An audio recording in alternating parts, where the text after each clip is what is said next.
So the next speaker is Dr. Cosetta Ravelli. She's a postdoc fellow at the Unit of Experimental Oncology and Immunology at the Department of Molecular and Translational Medicine, University of Brescia. Her fields of study are cancer and vascular biology, and we're also happy to be here, so please, the floor is yours. Thank you. Good morning, everyone. As Stefania told you before, we are studying vascular biology, and in particular, we focused on VEGF receptor 2, that is a tyrosine kinase receptor that is expressed on endothelial cells, but also in a lot of other type of cells. And is a tyrosine kinase, very big tyrosine kinase receptor of 2050 kilodalton, that after the binding of its ligand dimerizes and induce a signaling, intracellular signaling that brings to endothelial cell migration and survival, and in instance also to an increase of vascular permeability and an increase of angiogenesis. In the last years, we studied two different ligands of VEGF receptor 2. In particular, we focused our attention to gremlin, as Stefania told you before. And in these years, we studied different aspects of VEGF receptor 2 and gremlin interaction. In this presentation, I will show you some imaging approaches to visualize first the interaction of gremlin with the VEGF receptor 2 and the induction of its dimerization, and then the interaction with VEGF receptor 2, the crosstalk between VEGF receptor 2 and some co-receptors like heparan sulfate protoglycans or the integrin alpha B beta 3. When we found that gremlin was able to bind VEGF receptor 2, one question was, is it able to induce its dimerization? So we decided to use this technology that is called fluorescent resonance energy transfer, or also Foster's resonance energy transfer. That is a powerful technique that helps to visualize in vivo protein-protein interaction. It is based to the interaction between two fluorescence molecules, usually in live cells, two fluorescent proteins, and that are called Fret couples, in which the acceptor, so the second protein, is excited by the light emission of the first protein, that is the donor. When these two molecules, for some reasons or for protein proximity, meet together, when you excite the donor, you cannot see the fluorescence of the donor, but you see the fluorescence of the acceptor. We use this technology to demonstrate that gremlin in live cells could induce the dimerization of VEGF receptor 2. So we fused the full length of the receptor with the couple, the Fret couple CFP YFP, where CFP is the donor and YFP is the acceptor. And these proteins are fused at the end terminal of the protein, so they are expressed intracellularly in endothelial cells. Once established that our system was okay, we started to observe what happens when we stimulated cells with VEGF receptor 2 ligands, such as VEGF, that is its canonical ligand, and gremlin. For this first Fret experiment, we decided to make a conventional Fret experiment. So it means that we used live cells and we follow the interaction of the ligand with the receptor during a period of time. In our case, we followed for 40 minutes, and all the experiment was more or less 1 hour long.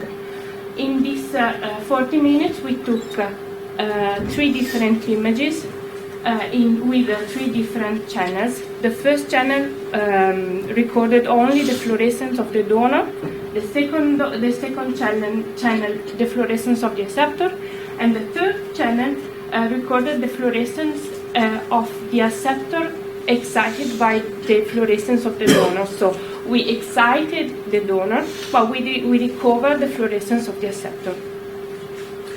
The videos, the time-lapse images taken were then analyzed using the Yuval method, accordingly to Yuval method, where the efficiency of FRET was normalized to donor and acceptor fluorescence and their background signals.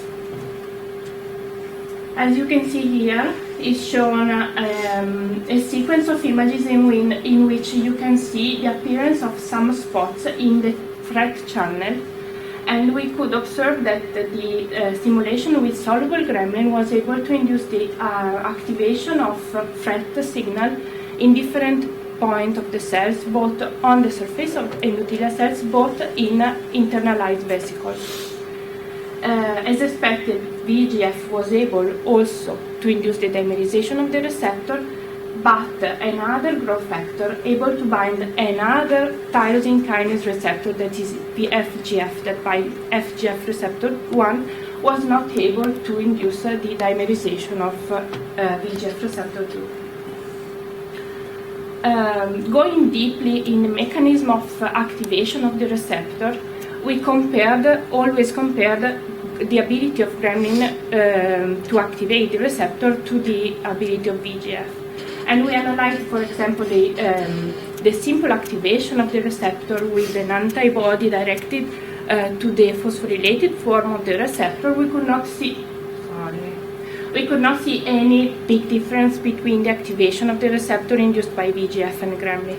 And also when we compared the isotherm obtained by SPR analysis, the one that Stefania showed you, we could deduce that there was not so many differences in the affinity of gremlin and VEGF for VEGF receptor 2.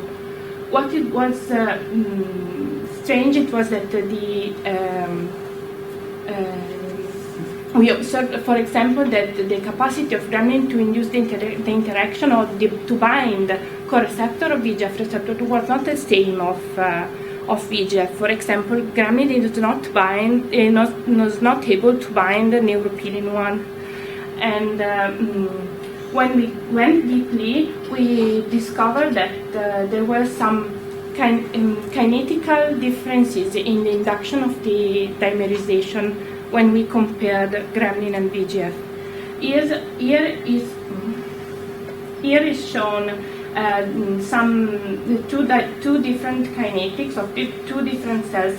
The blue one induced by VEGF, the red one induced by gremlin, and we could see that there was such a delay in the dimerization of the receptor, and so maybe a delay in the phosphorylation of the receptor. So using these technologies, so the use of GFP and GFP derived protein, we can see in live cells the receptor, and we can follow it during some experiments. So we decided to test the capacity of gremlin to induce the reorganization of the receptor on the endothelial cell surface when subjected to a chemotactic gradient of soluble gremlin. Chemotaxis is a very common test in vascular biology, because we suppose that endothelial cells need to feel a chemotactic agent or factor to migrate, to be stimulated to migrate in a specific direction.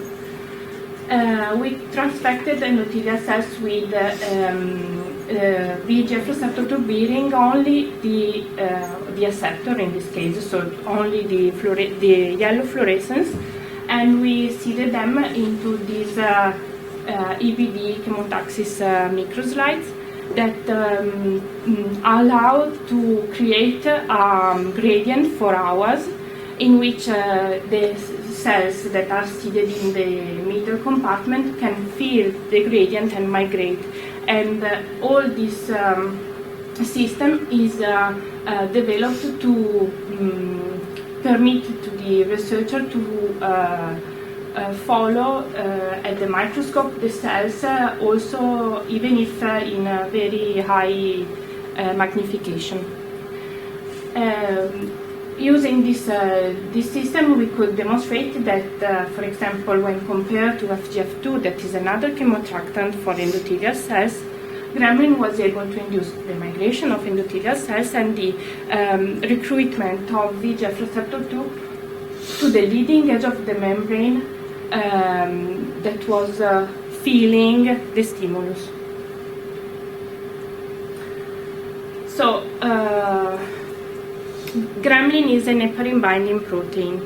A lot of growth factors are heparin binding protein. This is why it is very important to study the cross relation between extracellular matrix and growth factors, extracellular matrix and endothelial cells. We found that gremlin was able to bind heparin, so we supposed that it should be obviously able to bind also heparan sulfate protoglycans. Heparan sulfate protoglycans that are expressed both on cell surface but also that are highly present in the extracellular matrix. So we wondered if gremlin could accumulate in a gradient, in a immobilized gradient in the extracellular matrix to induce in vivo the migration of endothelial cells. To be sure of this, we performed some experiments in which we could demonstrate that gremlin was able to bind the surface of endothelial cells, that this binding was inhibited by a wash with elevated concentration of salt, or inhibited by free heparin or free heparan sulfate, and we could demonstrate that gremlin was able to bind both the membrane of endothelial cell, but also, and it is the important thing, the subendothelial extracellular matrix deposed by endothelial cells in culture.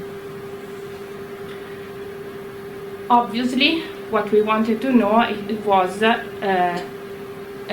if gremlin was present in the surrounding stroma of tissues, surrounding vessel stroma in tissues and in tumors.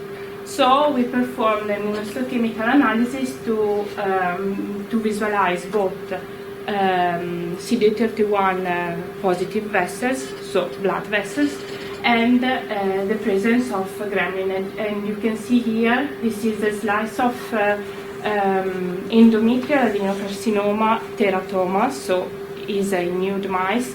We could see that gremlin is expressed by the stromal cells surrounding endothelial cells, so surrounding vessels.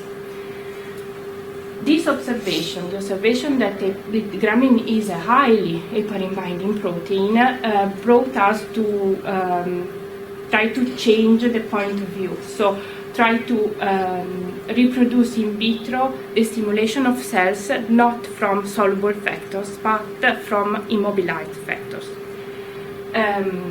We tried to create a model in which we could see this kind of stimulation also in vitro to follow the recruitment of the receptor and the interaction between gremlin and the receptor.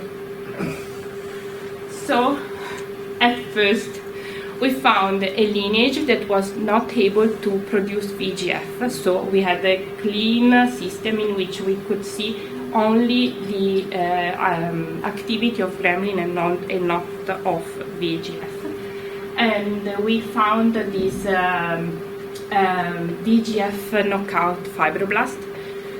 We transfected them to express gremlin, and we seeded them on the lower surface of a chemotactic membrane. We seeded them, we left them grow for 48 hours so that they could create their own matrix and they could accumulate gremlin on the matrix. And then we put this filter into a Boyden chamber. That is the classical chamber that we use to study chemotactic and apoptotactic. That means the stimulation of migration from a immobilized stimulus, to see whether if immobilized gremlin was able to induce the migration of endothelial cell at first and to induce the reorganization of the receptor. The cells that does not express gremlin, they also continue to produce the matrix. So we could see the migration also of endothelial cells migrating to the extracellular matrix. What was different, what we could see was that there was a difference between the recruitment of the receptor into those philopodia or pseudopodia that were passing through the filter. So we quantified the VEGF receptor 2 positive protrusion, and we could see that there was a significant difference in VEGF, here in green, VEGF receptor 2 recruitment into force respect to the control, the cells migrating to control extracellular matrix. To make this our study simple, we tried to immobilize directly the protein to the glass or the plastic, and we found that immobilized gremlin was able to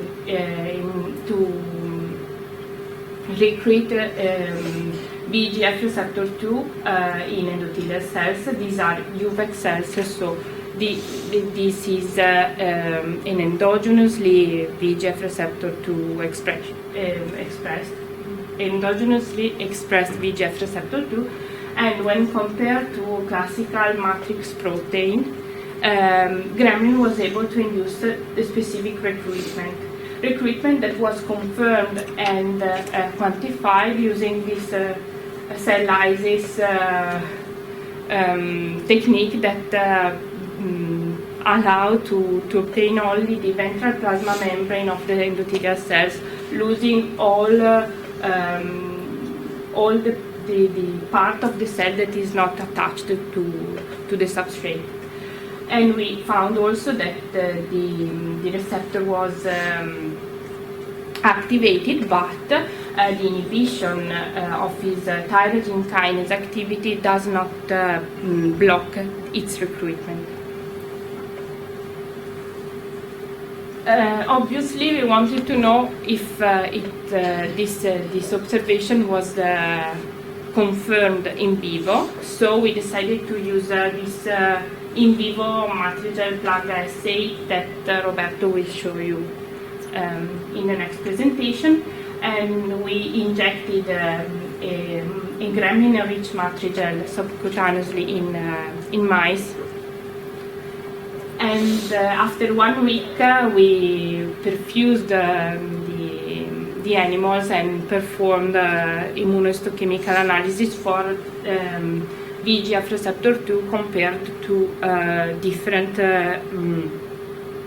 markers of endothelial cells. And we could demonstrate that both gremlin and VEGF were able to recruit the VEGF receptor 2 in the basal membrane of endothelial cells, confirming what was our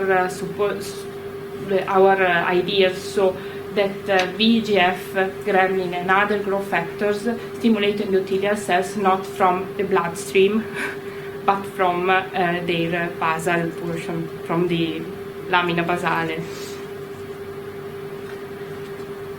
Finally, the last part of my presentation is about the interaction between the induction of the interaction between VEGF receptor 2 and alpha V beta 3 induced by its ligands, for example VEGF or gremlin. Alpha V beta 3 is an integrin, highly expressed integrin in endothelial cells. It's very important for the endothelial cell adhesion and is implicated in angiogenesis that has been well demonstrated by a lot of publications. We found that gremlin is able to induce a tight crosstalk between VEGF receptor 2 and alpha V beta 3, and it's able, without binding directly the integrin, and is able to induce their interaction. At first, using the soluble form of gremlin, we found that the matrix is able to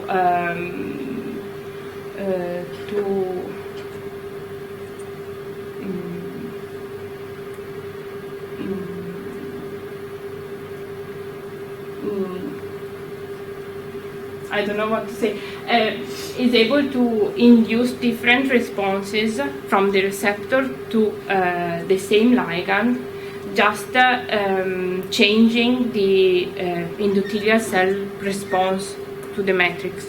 For example, fibrinogen, that is a specific alpha V beta 3 integrin ligand, increases the response of VEGF receptor 2 to gremlin, while, for example, fibronectin, that binds another integrin,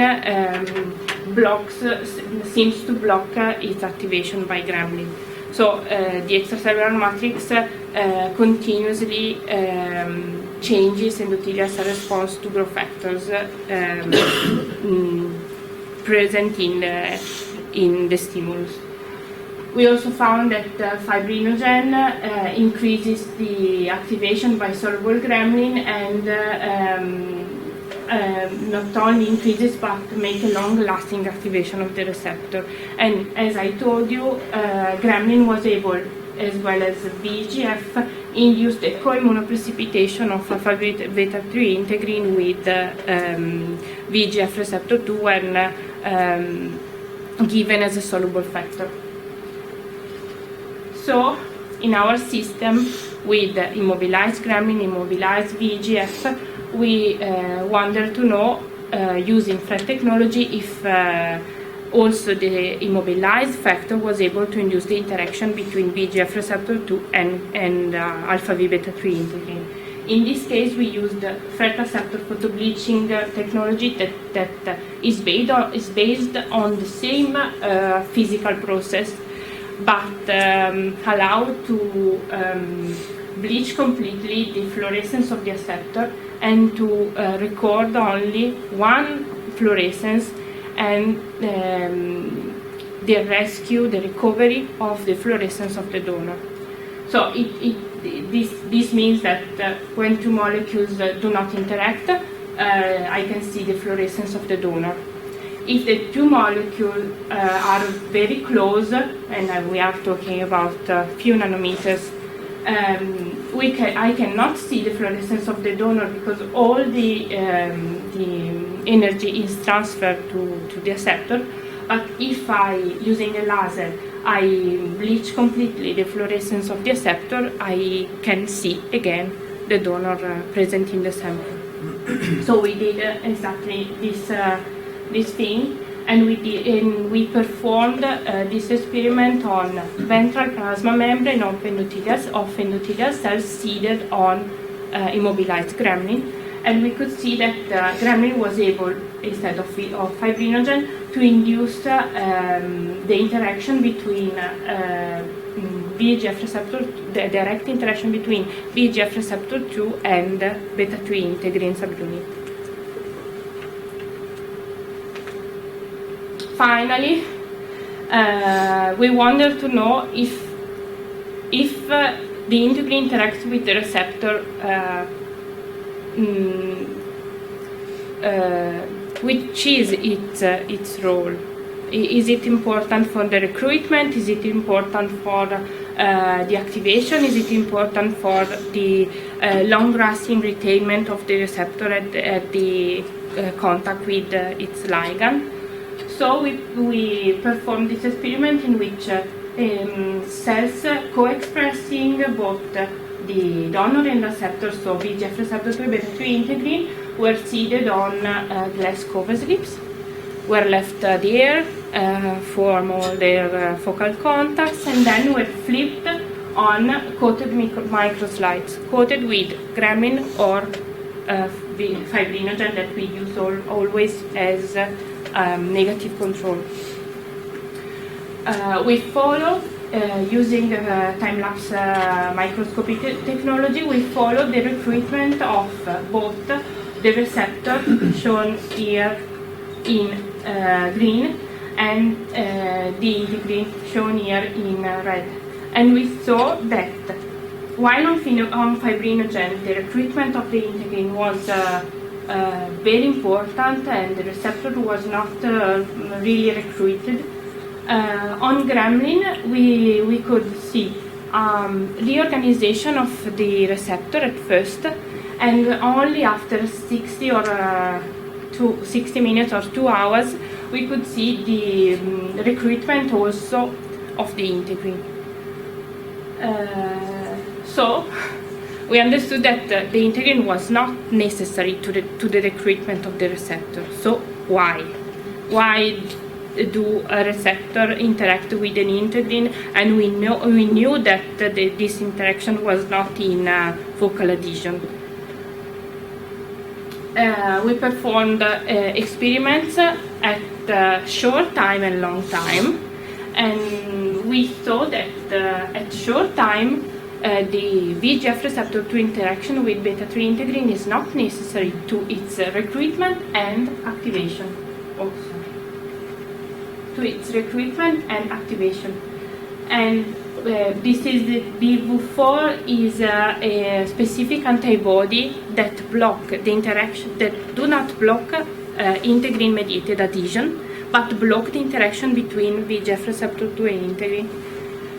But we could see that the long-lasting activation and retention that we saw for VEGF receptor 2 at 2 hours, 4 hours, 6 hours was completely reduced when we block the integrin. So these experiments allowed us to demonstrate that while the integrin is not important in the first part of the recruitment of the receptor, it is very important to induce a sustained activation of VEGF receptor 2 and in instance of endothelial cells. So in this presentation I hope to have shown you that using microscopy technology and GFP derived protein based technology, you can follow different aspects of receptor activation, for example dimerization, reorganization to a chemotactic stimulus, recruitment by immobilized ligand and its interaction with other co-receptor as well as alpha V beta 3 integrin. This is our very small group. This girl is not in lab, but she did a lot. So this is Gremlin. This is Dottoressa Michela Corsini, Dottoressa Stefania Mittola, and Elisabetta. Thank you.